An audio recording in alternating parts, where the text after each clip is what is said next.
Hi, this is Gil Robles, and I am working on a pastel painting using a software that I enjoy using very much. That's Rebelle, and I like it because of the way it mimics traditional media, and in this case, pastel. It also has a great watercolor brush, a great acrylic brush, acrylic or oil, however you want to categorize it. It leaves like nice thick impasto strokes on the painting, and a lot of different software, not a lot of different, but some software you can get these effects from. But I like how easy Rebelle is and how inexpensive Rebelle is too. Rebelle is only like about maybe 39, 40 bucks or something like that, whereas you pay upwards from $300, for some of these other software, if not having a monthly subscription or something like that. Where Rebel, you make a one-time payment, you get updates, and then when there's a newer version, you get a discount on the newer version. But that those are like those don't come so close to each other. There's you wind up not spending a lot of money on this software, and of course that the newer version, that's up to you if you want to get the latest. But what you have here right now is a software that can do a lot. What I enjoy, like I said, is not just how it mimics traditional media, but also that there's less technical stuff to bother with. Like if you look on the left upper corner, I have my brush selected. It's highlighted in blue. Underneath that, there's a few tools that you can use, of which I only use for this painting. The blender tool, which is on the upper left of those tools, and that X right there, which is the transform tool. And that's it. And then below that, there are sliders where you can increase the size and the pressure. Now the pressure, the higher the pressure, the more smooth the stroke. The lower the pressure, you get more of a crumbly, and I kind of like that, more of a crumbly a line or a crumbly stroke, where it starts to look more and more like the traditional media. So I enjoy that. That's all you have to deal with in terms of adjusting the brush. It's not too difficult, and you can do it as you work on your portrait, or as you work on your painting. And then below that, there's just the different types of brushes: hard, soft, the brush shape, and so forth. Right now I'm using the blend brush, the blend tool. And then now I'll go back to the pastel, and you see the different shapes of the tips, and it goes from soft to medium to hard.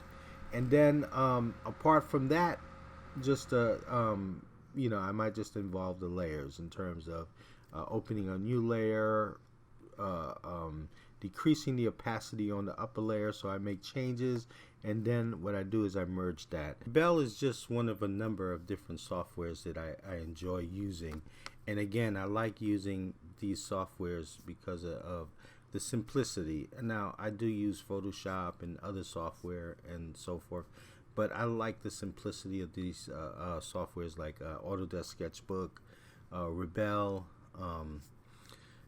gosh, was there some others? Mischief, because it's just easy to use. It's just fun. These are like my go-to programs when I do want to just do some sketching. And for some of these, I can also do a lot more, especially with Autodesk Sketchbook, than just sketching. But I just enjoy these programs. And the fact is that they don't cost so much. And Sketchbook is free. There's a free version of Mischief, and there's a paid version of Mischief, which isn't much anyway.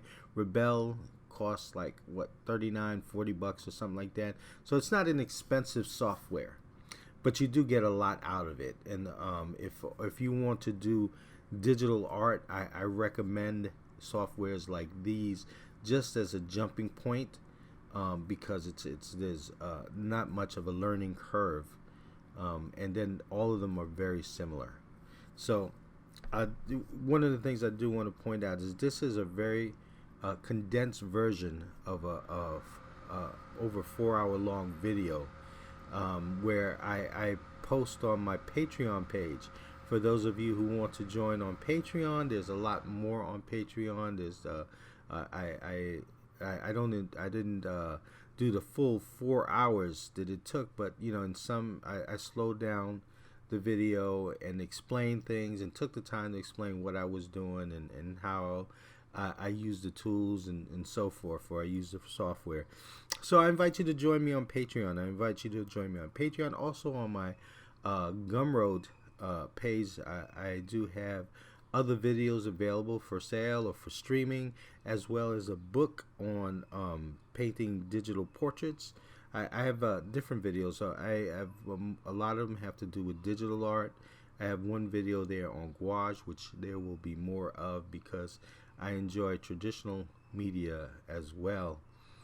And matter of fact, I really believe that you kind of have to learn digital media. I don't think that, I mean, not, well, yeah, you have to learn digital media as well as traditional media. I don't think that because there's digital media, the traditional media would go away. You basically still need it. You train your eyes, you train your hands, and also you need to know what this media is supposed to look like to begin with. Hard to paint a pastel portrait if you've never done one, or an oil portrait if you've never done one. And there's just a lot of benefit from actually drawing with a traditional media that you don't get with digital media.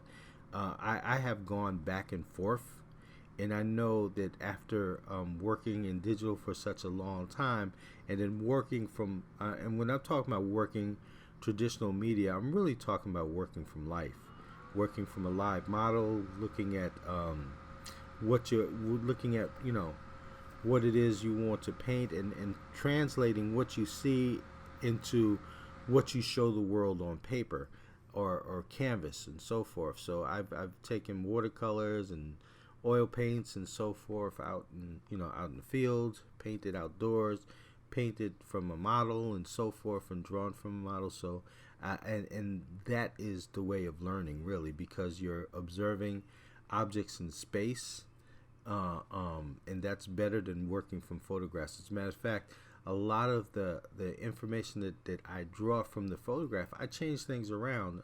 You know, not much here, other than lifting up the chin there. Not, his head is not so slanted forward, and also eventually I changed the color of the background to more cooler, bluer color that makes the face pop out more. But you know, knowing how to use the colors and so forth, and how to change certain things comes from drawing in life, and knowing that, you know, you're trying to recreate something and giving the illusion of 3 dimensions, whereas the picture is actually a 2-dimensional thing, and you're trying to translate that into, you know, into something. I mean, the picture is done. The picture has all the information that the picture needs to have. Now I'm just taking that and I'm further translating that into paint, and I'm not doing what you call photorealism. At least I'm not trying to, but I'm trying to tell a story by emphasizing some things, leaving some things out, changing some things, but I'm taking the information from the photo and using it in the way that I want to enhance what I'm trying to say. Now, the colors are different from the photograph. They're close, but they're not the same. So that's it. That's my painting. Again, I'm going to leave the information from Patreon and for Gumroad below. Hope you join me there, but I will also continue to post videos here on YouTube, of course. And thank you for joining me. I hope you enjoyed this video. Bye-bye.